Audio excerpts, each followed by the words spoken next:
60 विधायक गायब। क्या ममता की मीटिंग में अब कुर्सियां ज्यादा और भरोसा कम बचा है?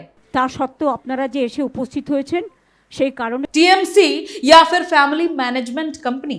बंगाल की सत्ता में सबसे बड़ा सवाल। in the 10 crore people of the state.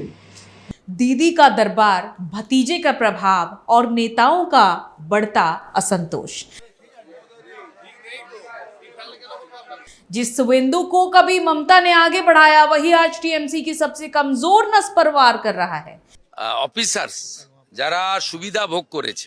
क्या अभिषेक बनर्जी की ताजपोशी से पहले ही शुरू हो गया है टीएमसी का महाभारत?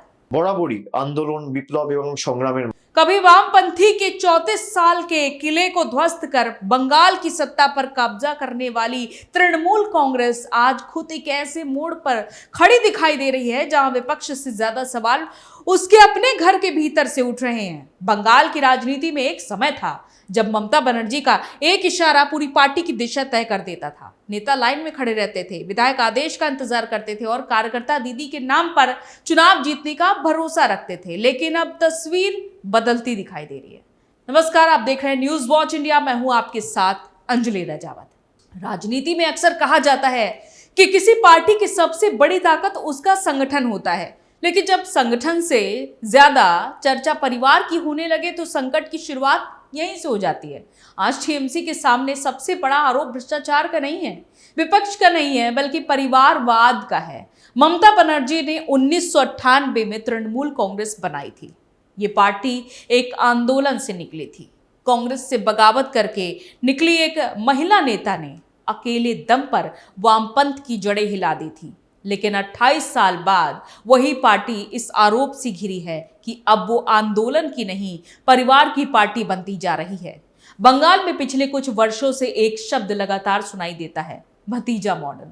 भाजपा और विपक्षी दल आरोप लगाते हैं कि टीएमसी के भीतर अब सबसे प्रभावशाली चेहरा ममता बनर्जी नहीं, बल्कि उनके भतीजे अभिषेक बनर्जी बन चुके हैं। सांसद, राष्ट्रीय महासचिव, चुनावी रणनीतिकार, संगठन के फैसलों में हस्तक्षेप, अभिषेक की भूमिका लगातार बढ़ती गई।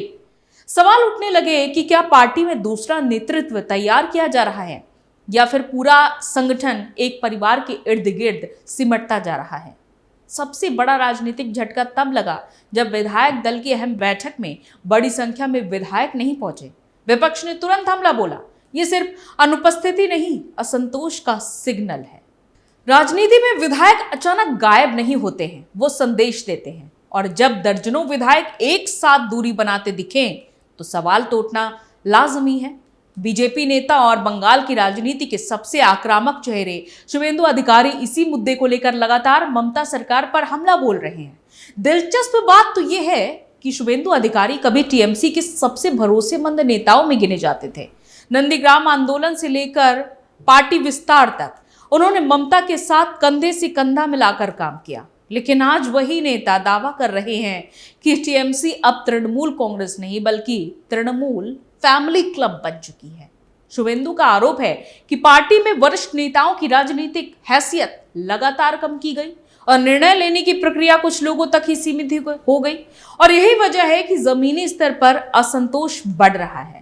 बंगाल की राजनीति के जानकार ये बताते हैं कि टीएमसी में लंबे समय से दो धाराएं दिखाई देती रही हैं। एक धारा पुराने नेताओं की है जिन्होंने पार्टी को गांव-गांव तक पहुंचाया। दूसरी धारा नई पीढ़ी की जो अभिषेक बनर्जी के नेतृत्व को भविष्य के रूप में देखती है। यही टकराव शुरू होता है। पुराने नेता पूछते हैं क्या पार्टी में समर्पण से ज्यादा महत्व रिश्तों का हो गया है।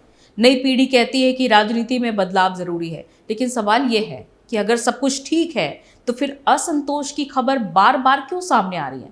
याद रखिएगा, बंगाल की राजनीति में विद्रोह कभी अचानक नहीं होता है।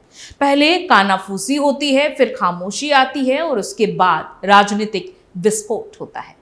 टीएमसी के लिए चिंता की बात यह भी है कि बीजेपी अब सिर्फ विपक्ष नहीं रही है। बंगाल में भाजपा एक मजबूत राजनीतिक विकल्प के रूप में उभरी है और बीजेपी की पूरी रणनीति टीएमसी के भीतर की दरारों को जनता के सामने लाने पर केंद्रित दिखाई देती है।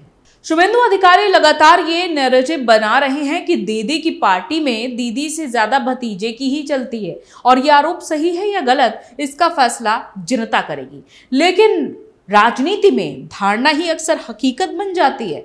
दिलचस्प बात तो ये है कि जिस परिवारवाद के खिलाफ कभी ममता बनर्जी कांग्रेस पर हमला करती थी, आज वही आरोप उनके खिलाफ लगाया जा रहा है। कांग्रेस पर गांधी परिवार का आरोप, समाजवादी पार्टी पर यादव परिवार का आरोप, आरजेडी पर लालू परिवार का आरोप और अब टीएमसी पर बनर्जी परिवार का आरोप।